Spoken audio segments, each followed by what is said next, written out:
My name is Joshua Gibson, and you are listening to the Philosophical Weightlifting Podcast, a show dedicated to promoting a message of critical thinking as it pertains to strength training, nutrition, and well-being. This is done through interviews with experts, high-level athletes, coaches, and people heavily involved in strength sports and athletic development. Pull up a chair, grab a coffee, and let's get on to today's podcast. Hello and welcome to this week's episode of the Philosophical Weightlifting Podcast. I'm your host, Joshua Gibson, and I'm joined today by one of the most up-and-coming weightlifters in the sport. And I say up-and-coming not at a national level or a local level, but internationally making absolute waves, is Solfrid. And I mean, I think most people listening are going to be familiar, Solfrid, with you and with your lifting and with, I mean, just your brute strength, and ability to throw such incredible weights overhead. And obviously I want to talk all about, your background, how you got into the sport, how you got into kind of like sports and athletics more generally, and some related stuff. But before we get into that, you did mention that you're currently at a training center. Is that right?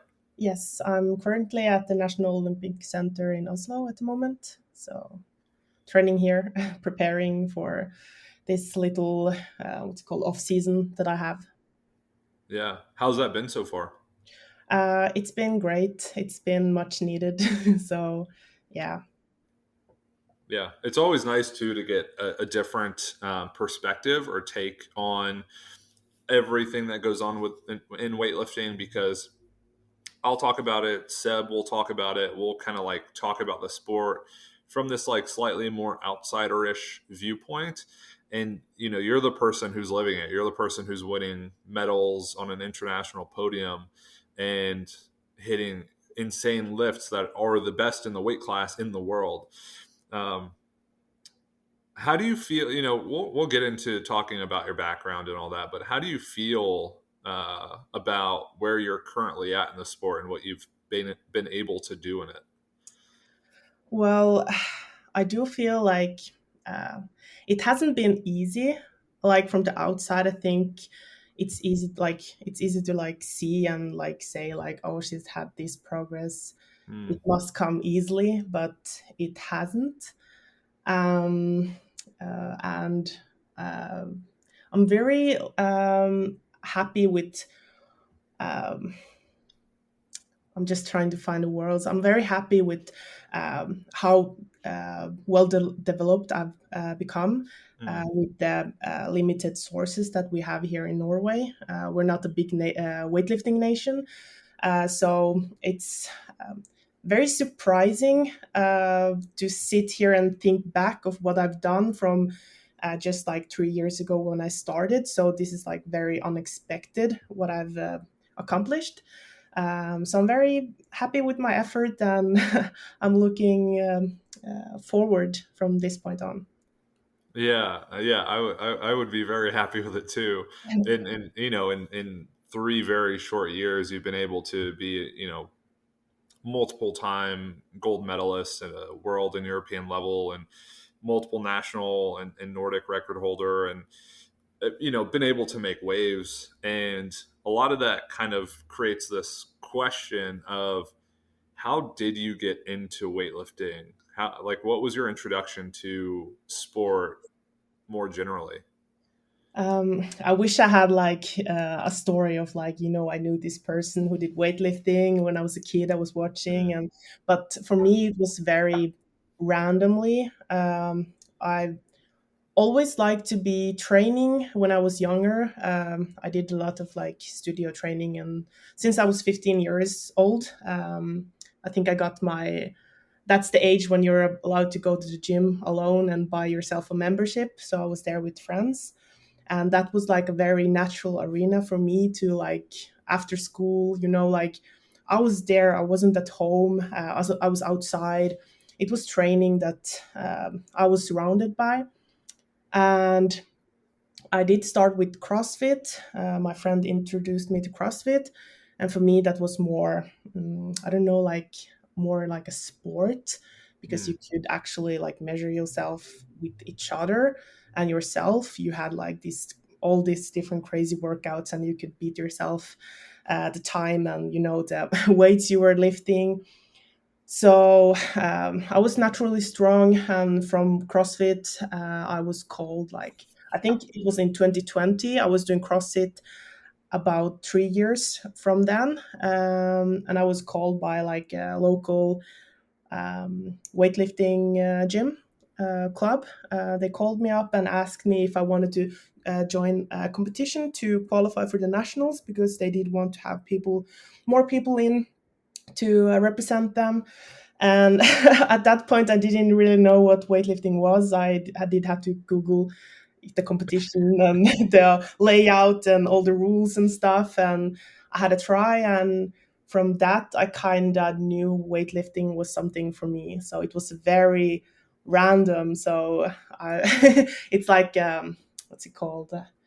Uh, I don't know how to say, like a destiny. It just, right. this and this happened, and this went like that. So yeah. Wow. And when you got into CrossFit, you talked about kind of your background training and being around training, but when you got into CrossFit, what were your strength levels like? Um, were you able to do the movements really easily, and did everything feel like it was kind of a natural fit to where you when you started, you made such great progress that it was something that kind of kept you hooked? Both yes and no. I struggled a lot with the snatch movements. I just never. I just did powers Mm, from the get go. When I learned what snatch was like, yeah, I'll do them power, because I did not have like the mobility in that movement. But I did grow up with like having a lot of how to say like um, I'm struggling to find the English word for like body control. mm, Like like you have like the the whereabouts of your, yeah, arms and legs, that kind of feeling. So for me, like when I was introduced to like barbells and stuff, that kind of was easy for me to put my strength in. Like I was very strong in that deadlift, squats, push jerks, like very like basic strength movements. I was able to show a lot of strength there. And from there on, like my strength kind of developed quite quickly, but I never pushed myself to the limit. mm, Like I was always like, I was kind of the person who was lifting the most in the room. So for me, it was kind of a bit scary, because I was just managing that myself. I didn't have a coach or anything. So for me, I was like very caution, but I did like to like do a max out here and there, and like from there, I kind of just grew stronger without having any structure. And I did train a lot. And for me, I think the biggest difference when I came to weightlifting, that I actually had a program to follow mm. that actually like pushed me also. So for me, it was very difficult with the snatches. Like that took me like, even when I started weightlifting, and I was my clean and jerk was just moving forward, I was still like struggling a lot with the snatch for a good maybe 1 year of my first year of career. So Yeah, and I think a lot of people kind of watch weightlifting and they understand that it's like a really beautiful, elegant, athletic sport, and mm, but you don't think like, wow, it takes a lot of coaching and a lot of work and a lot of really dedicated time to perfecting the movements. When you were trying to learn the snatch initially, you said you really struggled with it because you kind of lacked that like proprioception or that body control. Um, mm. how did you tackle or how did you approach perfecting the movements that first year where you really kind of struggled with it? Did you have a coach you worked with closely? Did you have anyone who was helping you, or were you kind of self-guided initially? uh, it's I kind of got very lucky, because when I started weightlifting, that was just to qualify for the nationals. And when I qualified for the nationals, like the nationals was like just 1.5 month, maybe not even that away. And when I was at the nationals, I met this guy called Zygmunt. Mm, And he's pretty good at weightlifting, pretty good coach, I would say. So he's like at the top level there with his knowledge. So I got to work with him just a week after nationals, and wow. I got to. He wasn't my main coach at the moment, but he was the national coach of Norway, and I I I put a lot of like respect into what he told me to do and what remarks he had and the movements like he gave like um, you should do like introduce me to new movements. He had a very good eye looking at what kind of movements I needed, and he was a coach who he is very uh, in love with a lot of reps. So for me, that was very good. So that's why I say that I was very lucky. Is like the style of how Sigmund coaches.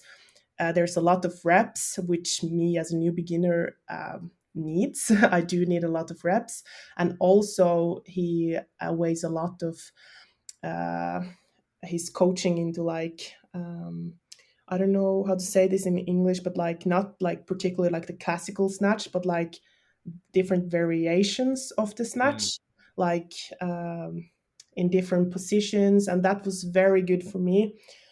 So for me, both for my clean and jerk and my snatch, like I don't think I would be where I was if it wasn't for Zygmunt, because I was able to see him when I came to national camps, and he was also very like you should try weightlifting. Like for me, I was like I came to the national competition. I did quite well, but he was the one who's saying like I've seen a lot of weightlifters out there, and I think you can be very good. And you mm, have to want it. Do you want to do this? And he was kind of hyping me up, and he was very like, you have to do this to be able to do this. He wasn't very keen on like big weights, or like he did see my strength, but he was also like taking care of me and looking after me for the long run. So yeah, I was very lucky from the start. Hey, what's up, weightlifters? Danny here, founder of Onyx Weightlifting Co., a leather accessories company specializing in weightlifting gear. In our shop, we make gear that doesn't get in the way of your performance because we understand that hitting lifts requires your full attention. Our straps, wrist wraps, and belts are designed to be comfortable and reliable, so all you need to do is make lifts. Thanks for listening to our friend Josh's podcast. You can continue to support him by visiting our online shop at onyxstraps.com and using his code PHILWL. That's PHILWL at checkout. See you on the platform. Well, and I wonder too, the thing about a lot of training volume and variation is that it's great for building technique. So if you were coming to Zygmunt and you were already like very, very strong, it makes sense that having a wide variety of exercises from different positions would really be helpful for that. How strong were you when you started? Because I know I was kind of looking through your Instagram and trying to get a sense of how your lifting's progressed, and you did post a video of you crushing a 200 kilo back squat. So Yeah. when you started, what were your numbers at? And then I'd be interested to kind of explore how they changed over time. Okay, so I think before, like just about when I started weightlifting, I was doing CrossFit back then. I think my, I'm laughing because it's kind of silly. Like my strongest snatch was 80 kilos. It was a power snatch, Hmm. and that was and I think my squat snatch. That's what I was calling it back then, squat snatch. That was I think like 55 kilos, 65 or something like that. Wow. Not huge numbers, but my cleaning jerk, that was 114. Uh, so I did 80 and 140 at my first like national competition, and that's like without like training weightlifting. I just jumped on and I think I started to put in maybe one more weightlifting session extra during the week just for the national. And I think my back squat was um, uh, 160, I believe, Mm. 160, something like that, and my 140 front squat. So I had a really strong front squat, and my back squat, I was kind of scared pushing that, but that's what, and I did 180, 185 deadlift. So pretty decent numbers, but compared to like maybe 1 year from that, there's like a huge difference. So Did you? I know you're maybe one of the most jacked weightlifters, that I've seen. I mean, you're incredibly strong and incredibly muscular, and like you've managed to fill out the weight class so well.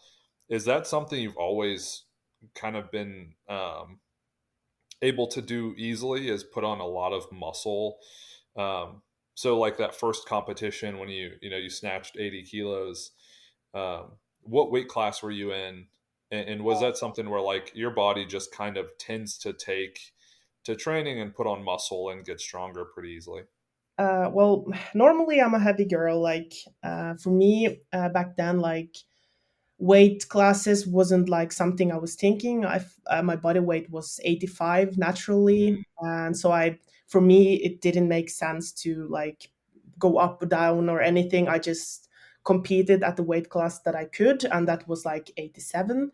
And at that point, I didn't know that 87 was back then an Olympic weight class, and I didn't know like um, I really didn't think that I needed to move any weight classes. And for me, like even when I was like a baby. Like I think like I have some pictures from me when I was a small kid. Like I'm running in diapers and I have like this. I have traps and biceps, and I've like pretty much my whole life. I've had like, how do you say, like marked muscles, if that Mm, makes sense. So for me, like not to discredit my strength, but like for me, if I stop just lifting in general, like I would still look like bulky.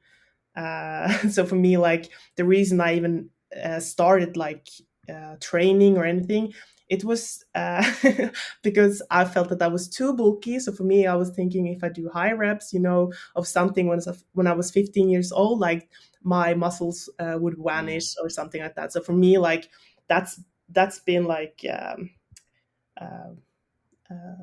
what's it called, like uh, I haven't had like a moment when I've looked myself in a mirror and I I say quote like normal, but like I've always like shown like very, I would say like I'm showing a lot of my West African genes mm. for my body, because my father is from Ivory Coast, and he's a very big guy. Like he has huge traps, and he's like he looks like a strong man, and he doesn't train a lot. So for me, Wow. I've been very lucky to like have those genes, and yeah, I see that in my brother as well. So for me, like I'm very lucky to have them, because I also have cousins, and they're not too muscular. So for me, like weightlifting and the genetics I have, that they're very a good match. So yeah. Mm. It's unbelievable that you said you were 85 kilos in your first competition, and then you're still in the 87 kilo class now. I Is did. that? I can tell like when I stopped CrossFit, I did go up. I think I Mm, was. I think like it took me like maybe like a half a year, and I put on like 6 kilos, and that was like I didn't do anything like other like with my food or anything. It was more like I just stopped doing the CrossFit. Like I stopped training like cardio twice a day to like doing weightlifting, and I was working at that time, so I was working and I did a weightlifting session, and that kind of just naturally I I did because I felt that I became very big at that moment. But like I think that was very natural, the change in the body. And after that, I was thinking like I do have to stay in the 87. So I think like my first, I don't remember which, yeah, at Worlds 2021, I did have to like, oh, I struggled to like, oh, I have to cut down to 87. It's my first time. I have to think about like I have to lose 3 kilos. I was so stressing about it, like, and now like I do a lot of like nutrition work and stuff like Mm, that. So for me, like, okay, and I can train more during the day. So it's been like what's it called, like uh, fluctuating with the weight, but also still like around like 88, 85 with my mm, body weight consistently. So that's very uh, unfortunate now because I had to cut down to 81, but I'm still mm. still happy to be able to feel it out really good. Now, you mentioned kind of when you were talking about that being West African, where, so did you grow up in Norway? Like, Um, what's your background more from that standpoint? I have a Finnish mother, so I'm dual citizenship. My mother is Finnish, and I was born and raised until I was 9 years old in Finland, and then I moved to Norway. I do have family in Norway as well, so I don't actually have Norwegian blood, but I Mm, do have stayed like I think over half of my year in Norway and do consider myself Norwegian. Um, and then my father is from Ivory Coast. So I've lived my basically all of my life since I was 9 in Norway, in south of the Norway. Yeah. mm.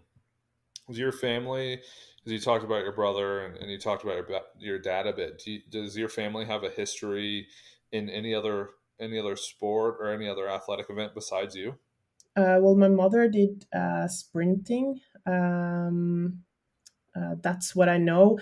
For me, like I don't have very tight relationship with my father and mother, but I do know that my mother did like a lot of sprinting and yeah, in track and field.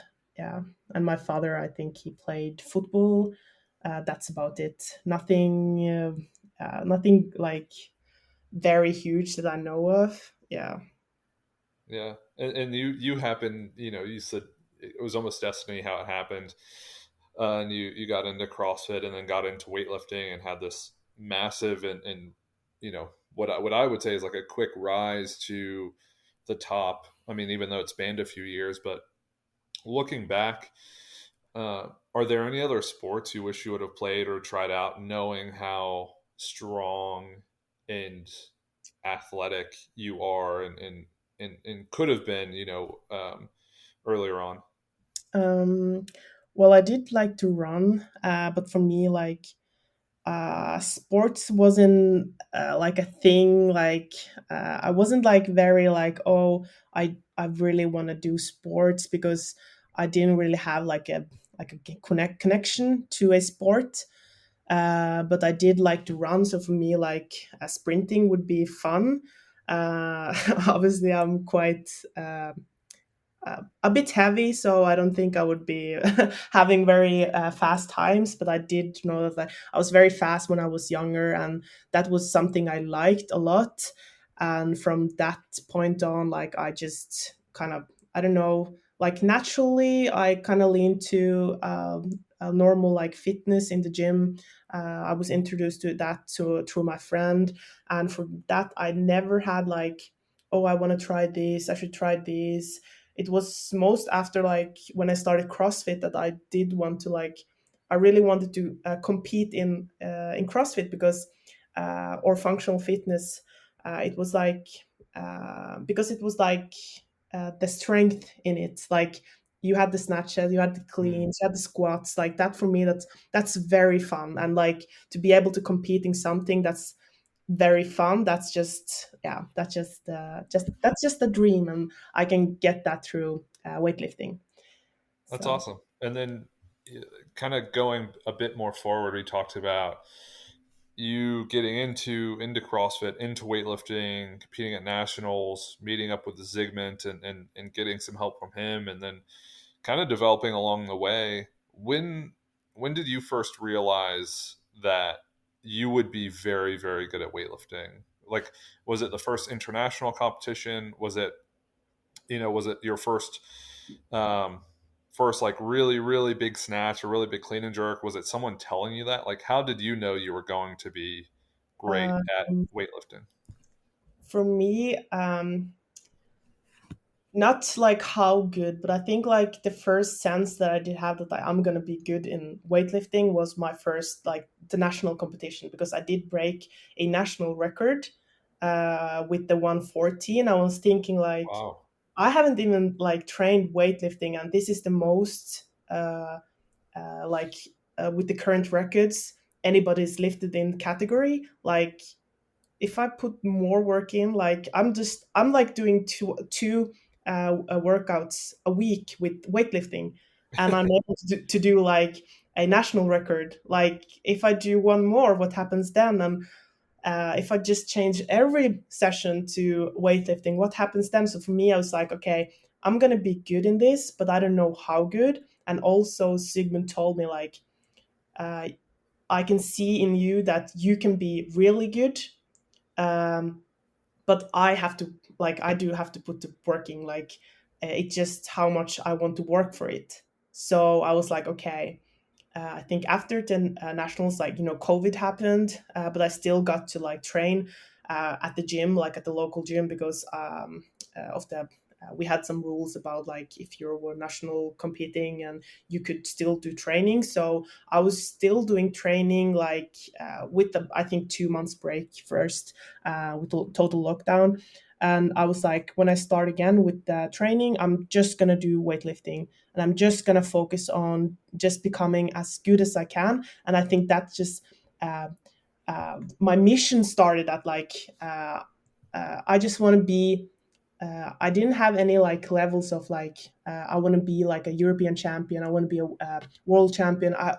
Or any of that. I was just like, okay, I just want to be as good as I can Hmm. get, and I'm the one who can like say like, okay, if I'm doing like one session every day, maybe I can switch out with my work a little bit less. That's kind of what happens throughout my career. I think my breaking point was, mm, I have to think. I think like at Europeans 2022, I actually got was like, okay, I can be uh, I can be like I was.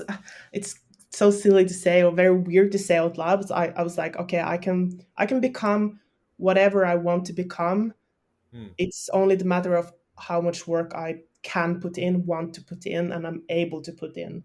So I was like, there's no limitation, because like obviously anything's possible, because everything I've done so far like have been told to me is impossible. Like from my first uh, training camp as a recruit, I was told that Norway would never have a chance at placing top 10 or fighting for medals or anything. And at that point, I didn't even, I hadn't qualified for any international competitions.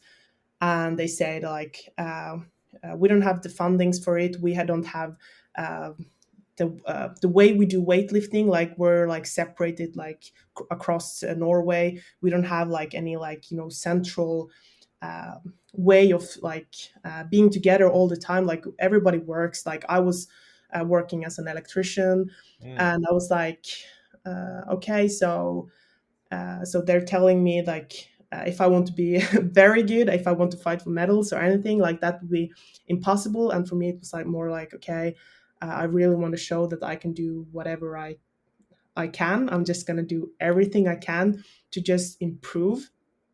And I proved enough to take a medal at my first international. And from that, I was like thinking, um, yeah, like it's a start of something. And from that, it just I don't know, like throwing like gasoline at the fire for me, like and every obstacle that I like encountered with weightlifting, a lot of um, difficulties, a lot of things that I did have to learn in short period of time, and a lot of like pressure. Mm. And but for me, it was more.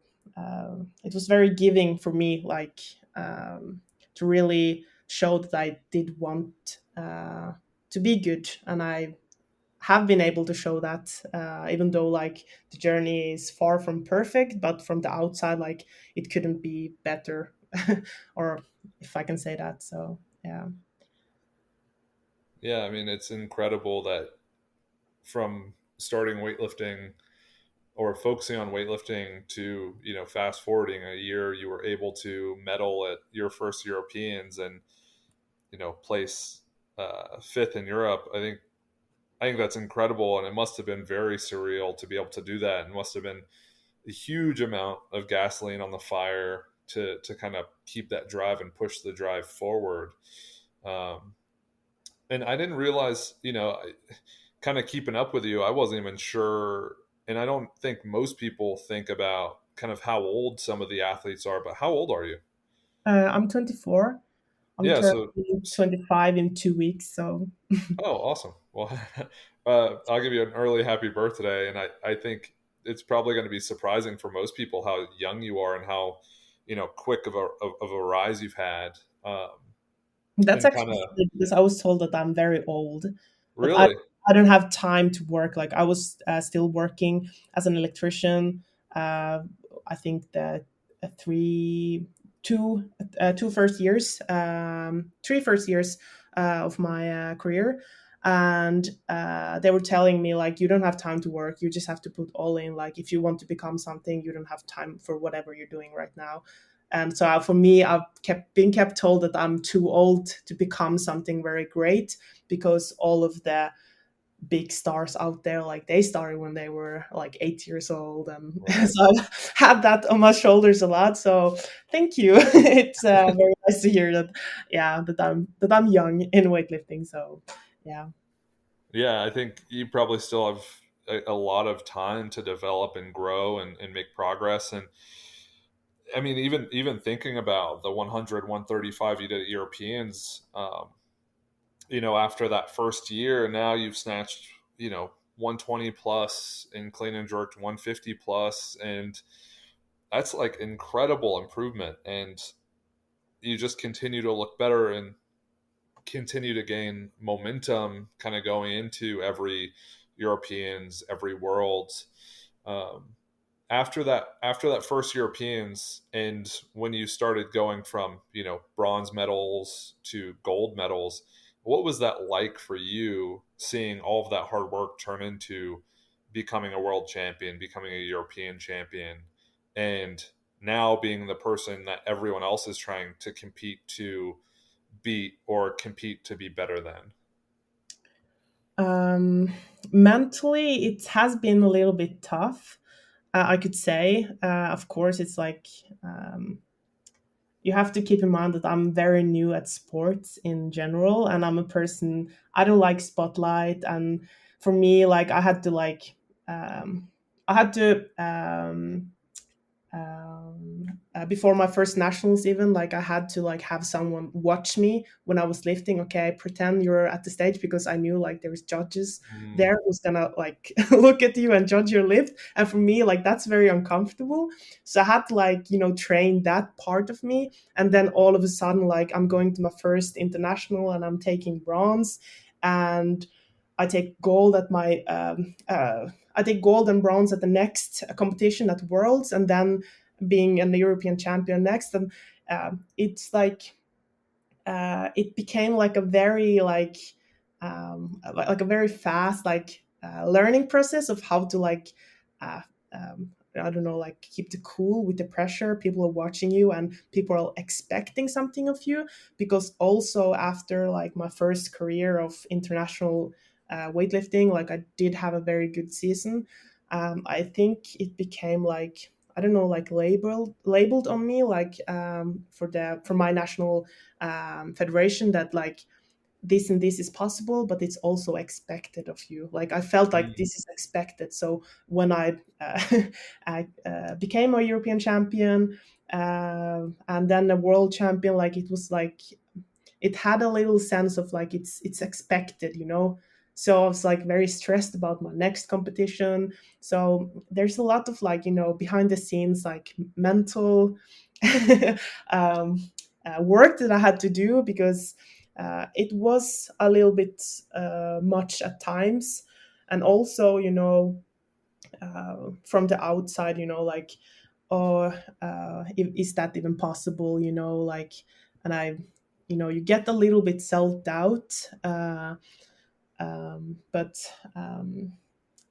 I don't have like a very good word or like a sentence to describe how it felt, because like for me it's all gone like in a very like flash moment, like Mm. it's been so quick. So it's like from competition to competition, like I've just like gone in autopilot, and like I trained a lot, and I don't think I've still like actually like settled down and like, like felt um the process. I think this is the first time now that I'm actually like, I have to like take a break a little bit, and think about what's the next to come, and like really like prepare my mind, and like having a little bit of break. So that's why like I'm at the National Olympic Center now, and I'm gonna be here a lot for the remaining of the year, just to like, deal with that pressure, and the changes in the expectations from the fans, and also the media and everything. So yeah, but it has been like a very very fun journey. It has like, it's been very crazy and very fun. Almost that I'm feeling like I'm gonna wake up any moment, and like, yeah. And I'm Um, sure it feels, it feels different. And I'd be really interested to hear your perspective of this. But when you first started out, it sounds like people were telling you you couldn't or you shouldn't, and you're too old, or it doesn't make sense. And now you're probably at a point where, at least like my perspective would be, that people expect you to be a champion, expect you to win gold, expect you to um, be the top contender. So what does that feel like, going from being, a complete underdog to now being the person at the top who has to, not has to, but is expected to win, expected to maintain performance? And to be honest, I imagine if you ask most people, they're expecting you to make the Olympic team. yeah, like for me, like I have a sense of like, like an imposter syndrome, like, like um it's very stupid, because like I do see like I do perform well, I do this and this, but I'm like, I still have the feeling that I'm so new at this. Like I'm like, this is my, I don't know, third worlds, Hmm. and I'm expected to become a world champion. Like that's a lot of pressure. This is my, I don't know, like you could say like my sixth international or something like that, and like in a short period of time, like you don't have that time to like, actually think about, like, okay, like the Olympics and what's to come there. And um, it is a lot, but I also don't think like anything is not possible. So I do try to like think like, even though like things are expected of me, I don't want to like it to get like, like get away my focus on what I'm doing, because what I do every day is just improve. Like the only person that I'm competing against is myself. And that's what I say to everybody. Like, are you looking at what China is doing? Are you looking at this and this? Are you looking, like, I'm like, nah, like I'm doing what I'm doing, and I'm looking at my old lifts, and I'm motivating myself through that, not by looking at what somebody else is doing, because I know like the way we're doing weightlifting in Norway, it's so different. It's like I don't have a huge team. Like I'm at the National Olympic Center now and training, and I have one one what's it called, like a colleague here that's also at the team national team here. So it's a huge difference, but that just reminds me that I have to like have the focus differently. I do have to focus on myself a lot, because I have to track what I'm eating, how I'm sleeping, how I'm recovering, what I'm training, so that I can do better. Like Mhm. eat better and sleep more, sleep better, and find those all those small puzzles that like kind of is around me, instead of like what everybody else is doing. And also a lot of them who are saying that this and this is expected, like uh, I do take it as like motivation, but sometimes if you listen to it too much, like it can becomes a bit scary. And I felt it a little bit, like sometimes, that okay, I can say like at the Worlds that was this year, like I was really feeling like not myself. Like for the first time, like I was really like I was like shitting my pants, like like like I know like this and this is expected of me, and I'm just gonna perform well. And I think it got really in my head that yeah, and I think there comes something good of it as well, because it does teach me something.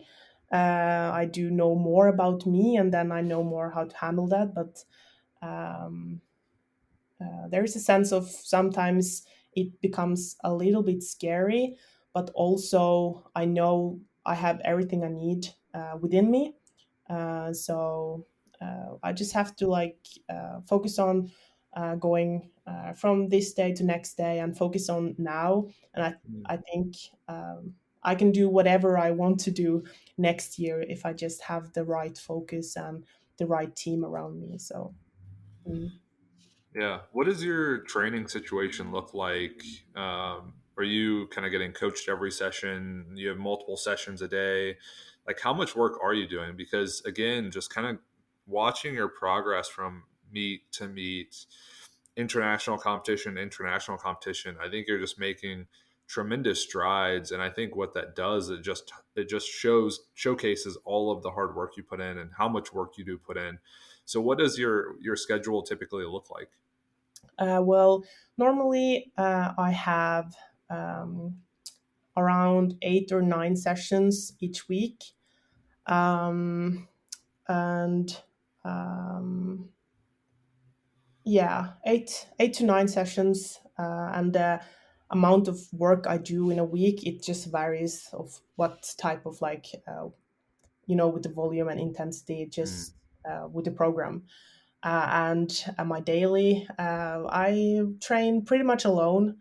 Um, Before, like up until Worlds 2022, I did work a lot more closely with with the coach, with Sigmund.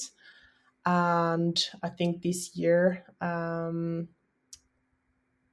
do.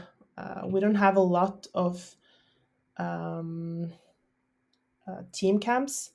We've been a lot in Germany, but we haven't had a national team coach. Like we've had like a group of coaches who do a program and try to help me and my colleagues just to perform as good as I can. Mm. So of course, like the situation isn't ideal, but like when I'm at the training center right now, like I'm gonna be here 1 week on, 1 week off. I'll be here, and some of the sessions I do have with the coach, but I'm far from having coach at every sessions. Like most of the time, like I have to videotape myself. I put a red tape on the floor as a line, and I do have to really analyze my lifts all the way from the start to I don't know, like look at the improvements and all of that. So that's also something that's a lot of pressure on myself, because this is the way I have to train in Norway. I think people don't realize the way Mhm. we're training in Norway, and that actually makes what I've done like even more for me, because I know that I don't have like a great advantage. Like my advantage is the strength, but like For me, I've been strong from the get-go, but it's the technical, it's the details that matter at this point. For me, Mm, it's all about the details at this point to improve my, like, I don't have to improve my strength to snatch more or kill in and jerk more. Like, I do have the strength in me. I just need to work with the details, with the timing of the bar, and with the dip in the jerk, mm. with the last push on the floor with the snatch. Like, it's that kind of work that I have to do, and it takes a lot of work also outside of training. But with the team that I have now, like, we do sit down, we evaluate everything, and we try to do as best as we can. And I think, like, we make it work, and yeah, it doesn't have to be the same way as everybody else. Like, sometimes I do wish I could just go to an institution with a huge team, and have a coach there, and just show up in the morning, show up at the afternoon, and just do what I'm told. And yeah, but it's not possible, but it's still it's still possible in a different way. So Yeah, I think that's super insightful, and really gives us a good insight into how you need to train, and the environment that you have to train in, and how you make the most of it. And I was actually wondering what that red tape was when I was watching one of the videos. I didn't know if someone put that down for you, or if you put that down, or what. mm. So yeah, and I think most of people don't know that, like, throughout 2021, like, I did work full time as an electrician, and I Wow. took time off just to go to national team camps and for the competitions. And straight after competition, like, yeah, it was straight back to work. So I was like doing one session a day, because that was all I had. But that it was a very long session because there was a lot of work that needed to be done. So for me, I was like working up at 6 o'clock in the morning, not even that, like 5 o'clock in the morning, because I did have a 1 hour drive to my work. So I just packed whole my car with different lunches, dinner and everything. Like, everything was already pre-cooked, just needed heating. So I drove to to the work, and then after work I just settled down a little bit at a friend's place or at my coach's place at the time, and just went to train. And I trained until I had to go home to shower and to sleep. So for a whole year, I don't think I had the time to, like, sit down at the cafe with a friend or something. Like, I was like dead, just tired. When Saturday morning last session was done, I was like, I'm gonna sleep until Monday, and it's all over again. So that was kind of brutal, but, like, hard work pays off. That's what I've always said to myself. So, and then at the second year, I went down a little bit with my work, I think 50%. So I was still working. And as an electrician, like, it's hard labor. It's not that you sit around. I have like 25,000 steps at Wow.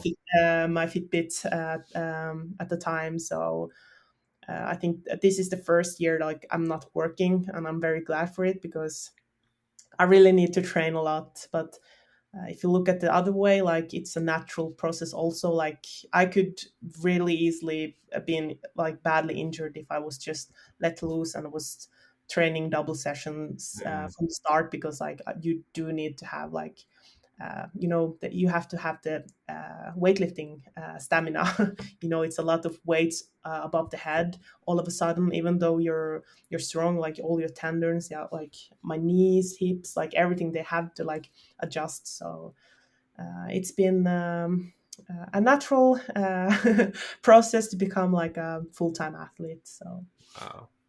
And for people who want to keep up with that process, where could they go to follow your training and follow everything you're doing leading up to the Olympic Games?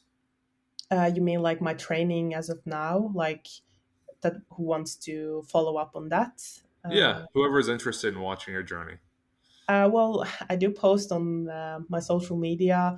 I've been a bit quiet for I think, the past half year, but I'm started to post a little bit. So I'm I'm there posting, the different things that I'm working on. Like I just posted today, like just a snip of like a small technical work we were doing, like the difference of like from one session to another. And it's not talking about like, the next PR, like it's small details and really attacking like a very simple stuff that makes the biggest difference. And yeah, and I'm trying to put that more out there, like the way I work with weightlifting and the amount of time what I do, like beside the barbell. So yeah, my Instagram, that's I think that's the only social media I have there. So yeah.